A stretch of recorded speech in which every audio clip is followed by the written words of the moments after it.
E ainda na questão do jejum, pastor, ele ele remove maldição? Alguém foi amaldiçoado, ou seja, geracional ou alguma questão assim. Vou fazer um jejum para remover essa maldição da minha vida, da minha história, do meu casamento ou na vida de alguém. Ele remove, ele serve para isso ou é o sangue de Jesus? Então, a maldição ela é mal interpretada por diversas carências que a gente tem na língua portuguesa, tá bom? Existem 7 palavras no Antigo Testamento e mais 3 palavras no Novo Testamento, no total de 10, a- com sentidos completamente diferentes que são traduzidos pela mesma palavra que é a maldição. Maldição. Exemplo, tem a maldição lançada pela boca, né? É Uhum. a maldição de Canaã. Maldito seja Canaã, que é capítulo 9 do livro de Josué, de Gênesis. Tem a maldição que é pela resistência a Deus, que é a maldição sobre Jericó. Josué amaldiçoou a cidade de Jericó, né? E aquilo que as pessoas querem construir ali. Existe a maldição que ela bloqueia, que ela impede a pessoa de romper. Existe a maldição que é um cumprimento da rebelião e da desobediência. É a maldição que persegue. É aquelas famílias que a maldição fica. Você está me fazendo uma pergunta que ela tem pelo menos 10 respostas diferentes. Uhum. Mas o jejum, ele quebra a maldição em que sentido? Eu vou dar um exemplo. Havia uma palavra maldita. Eu vou recuperar aqui o texto de Jonas. Jonas é um livro, é um profeta menor do Antigo Testamento, né? É o profeta que foi engolido pelo grande peixe, o profeta que pega o destino diferente de Deus. Olha só, aquele povo, ele jejua porque já havia uma palavra de desgraça contra eles. Deus falou: vai lá em Nínive e dá mais uma chance para eles. Dá mais um. Vai lá e diz assim: ó, em 40 dias vai acabar. O destino daquele povo estava traçado. Como o destino de Sodoma e Gomorra, no capítulo 18 e 19 de Gênesis, também estava traçado. Deus avisou quem? Deus sempre avisa o intercessor. Uhum. Deus sempre avisa um intercessor. Abraão, vou esconder eu de Abraão que eu vou fazer? Aí Abraão começa com aquela conversa, né? Deus, se tiverem 50 justos, 45, 40, 30, 20, 10, mas ele estava preocupado com um, que era o sobrinho dele, Ló. Ele era o herdeiro das possessões de Abraão. Era muito importante deixar um, uma herança. Hoje a gente sabe que a nossa herança são os nossos discípulos. A gente sabe isso, mas naquele tempo não. No livro de Jonas, havia uma palavra de maldição contra a cidade. Uhum. Eles buscam a Deus. Há um arrependimento extraordinário ali. Extraordinário. Do rei à mamãe do bebê que mama. A pergunta é: existe uma resposta espiritual através do jejum de alguém que ama, seja mãe, seja pai? Sim. É impressionante. Eu quero falar de mim. Uma pessoa que eu amo, profundamente, profundamente envolvido com o pecado. Eu amo. E eu era um recém-convertido. E eu fiz o jejum. O jejum ele tem que ser combinado com a intenção do jejum, né? Tá jejuando para quê? Né? Eu tenho intenção. Eu estou jejuando pela libertação dessa vida, dessa família, mas especialmente dessa pessoa. E eu combinei com Deus de fazer um jejum de pão com água. Eu só comia pão e água. E foi um jejum de 100 horas. O jejum de 100 horas é assim: eu almoço no domingo e a partir dali eu começo o jejum. Eu não como mais nada. No domingo à noite, segunda, terça, quarta, quinta e na sexta-feira eu entrego o jejum. Uhum. Ou seja, eu posso voltar a comer. Eu oro e aí durante esses dias eu separo momentos de 6 em 6 horas para orar. Orei meio-dia de domingo, comecei o jejum.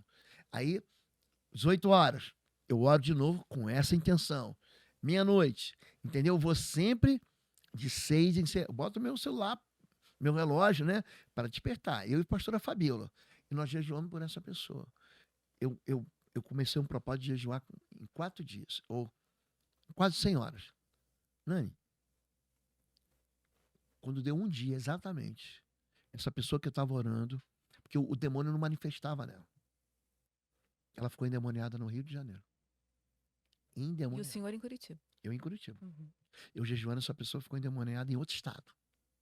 E aí pediram socorro para mim, aí eu liguei para um pastor amigo meu, ele foi lá, essa pessoa foi liberta. Olha como é que o jejum, eu gosto de dizer assim, ele capilariza mesmo, ele invade o mundo espiritual e vai lá atingir. Pode estar no Japão, pode estar na China, pode estar no Chile, pode estar no Ceará, pode estar onde estiver. Ele chega lá. Então nós podemos dizer assim, pastor, que o jejum também entra na palavra, digo fraco, eu sou forte, quando na carne e às vezes até na mente, nós estamos jejuando e já não sabemos mais talvez o que pedir, e então a graça, a glória, o favor do Senhor entra e de maneira que talvez a gente nem imagina, e como o Senhor estava jejuando no primeiro dia, e isso já aconteceu Já, lá em outro lugar. Então digo fraco, eu sou forte também entraria na também. questão do jejum. Olha só, a gente nem combinou aqui, né? A gente tá. Eu tô aqui, gente, hoje com a Nani Bieda. Ela é uma voz profética aqui na cidade de Curitiba e no Brasil todo. Ela hoje é âncora de uma das maiores rádios, da Melodia FM, lá de BH, mas também membro da nossa igreja aqui em Bom Retiro. Ela tem uma experiência, uma expertise, assim, na área de preparar pessoas para se dirigirem ao público, né? Enfim, você treinou todos os pastores, Todos os né? Você fez um treinamento com mais de 20 pastores lá da mais de igreja? 20 pastores. É parte do princípio, pastor, que Jesus, quando nós o conhecemos e o aceitamos, ele já entregou para todos nós uma missão. Agora vá por todos É, os lugares e comunique e fale, pregue boas notícias. Mas existem pessoas, e não só cristãs, mas nas suas áreas de atuação, que têm muita dificuldade na comunicação. Então, nós trazemos métodos, ferramentas, técnicas, comunicação e oratória para lapidar, despertar as pessoas que têm, por exemplo, medo, timidez, vícios, né, vícios de linguagem, porque isso precisa ser conscientizado e trabalhado. Então não é só um curso, eu procuro dar um treinamento determinado e para mim foi uma honra ministrar um curso para o grupo de pastores, né, da nossa igreja, eu vou falar assim, uma elite, né, a nata da nossa igreja, uhum, compartilhar pequenos refinos de pessoas que já estão em público e precisam se expressar de uma maneira mais clara, porque a mensagem é de responsabilidade do orador é, ser compreendida pela plateia, pelo ouvinte. Então, quanto mais clara, mais simples, mais objetiva e natural eu for, mais efetivo, como Jesus, né? Mais efetiva a mensagem chega. hum, E Deus tem me inclinado a isso, a levar um curso, uma capacitação de comunicação e oratória para as pessoas em qualquer área, empresarial, dentro de casa. As pessoas não conseguem conversar. uhum. Comunicação não é assertiva. Ela pode ser agressiva ou extremamente passiva. Então, nós vamos pontualmente ministrando, treinando, e aí a gente aproveita colocar doses da graça do Senhor nesse momento e mostrar a importância da palavra, porque uma vez saída da sua boca essa palavra, ela vai cumprir um propósito Verdade. e ela vai gerar uma colheita. É. Agora, Nani, aí, por exemplo, aqui é mais fácil, porque você é minha ovelha, mas, por exemplo, o obreiro, o pastor que está começando, o pastor que já está adiante, que quer treinar, que quer levar você lá na igreja. Oi, Nani, outro dia você estava dando um treinamento lá com o pessoal da Camila Barros, né? Você estava Navio. no navio, né? Uhum. As pessoas te convidam muito, você tem essa expertise. E para o público aqui, se quiserem te convidar. Eu estava em Itapuá, né, na Igreja Batista, ministrando também um Uhum. curso há 2 finais de semana passados. E esse curso, pastor, para pastores, líderes, ministros de louvor, pessoas que estão iniciando no ministério, é muito simples. Só me chamar no Instagram, no direct. Eu vou até a sua igreja, nós fazemos um levantamento, estudamos as possibilidades, montamos um curso pontual para cada realidade de igreja, número de pessoas, a intencionalidade que cada pessoa tem. De repente, o Senhor está vendo uma pessoa que é brilhante, ela vai ser uma grande ferramenta nas mãos do Senhor, mas ela precisa melhorar a comunicação. Você pode se especializar muito em uma área, mas a comunicação hoje é o que faz você dar um passo bem mais largo. Nas empresas, pastor, um dos principais requisitos hoje dentro da lista que se é perguntado, a sua comunicação e oratória. Uhum. Porque como você vai treinar uma equipe? Como você vai apresentar um projeto? Como você vai dar aula para crianças? Como você vai ministrar um louvor? Então é muito importante. Pode me chamar no Instagram, Nane com E, Bieda, ali no direct. Eu tenho um pessoal que também trabalha comigo, nós vamos responder. E para mim será uma honra compartilhar e lapidar essa ferramenta extraordinária que é a comunicação, para nós irmos por todos os lugares, falarmos com confiança, com clareza, uma comunicação assertiva e eficaz. Amém, Nani. Nani é uma bênção e eu vou responder a sua pergunta. A pergunta da Nani, ela diz respeito, vocês estão falando sobre jejum hoje. Esse podcast é muito especial porque nós estamos aprofundando, né? Você fez uma pergunta sobre tempo, né?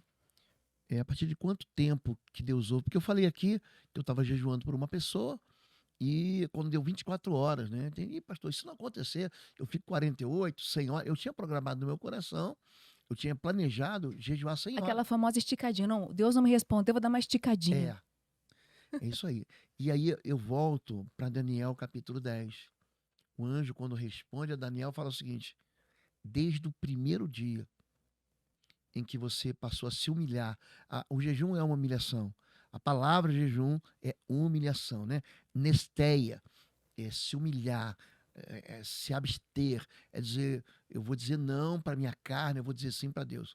Desde o primeiro dia que você buscou o Senhor e se humilhou, as suas palavras são ouvidas no céu e eu vim por causa das suas palavras. Então, o que aconteceu ali? Por que demorou tanto? Porque houve um conflito espiritual, houve uma guerra espiritual. A Bíblia diz que havia um principado ali. O principado da Pérsia, que era o governo, é interessante, né? A Pérsia é muito conhecida porque é um governo opressor de Israel que sucedeu a Babilônia e que o que veio após a Babilônia, mas que sucedeu os gregos, né? Aquele governo helênico. Muita gente olha para Roma, tem muito do ocultismo grego, muito, muito, dentro da mitologia romana. Muito, mas muito. Tem muitos demônios que eram adorados, cultuados, e ele está ali naquele meio. Então, quando ele começa a jejuar, que Deus, a impressão é que ele começa a infiltrar um anjo para trazer uma resposta, há um bloqueio espiritual. O príncipe da Pérsia me impediu. Como se fosse uma batalha, Como se fosse, não, foi uma uma batalha. batalha no mundo espiritual. Foi uma batalha. Foi uma batalha. Aí Deus destacou o cara, né? É o tal do Miguel. Miguel, quando aparece na Bíblia, minha filha. Quando vem Gabriel, Gabriel traz notícia boa. Mas quando vem Miguel, gente, é Deus que dá ordem. Não adianta você orar para Miguel. Fala com Deus, porque Deus é que dá ordem para anjo. Você não fala com anjo. Uhum. Miguel vem e acaba com a palhaçada, ele acaba com a brincadeira. Aí ele libera o anjo traz a notícia. Então, a resposta é sim. Deus começa a orar imediatamente.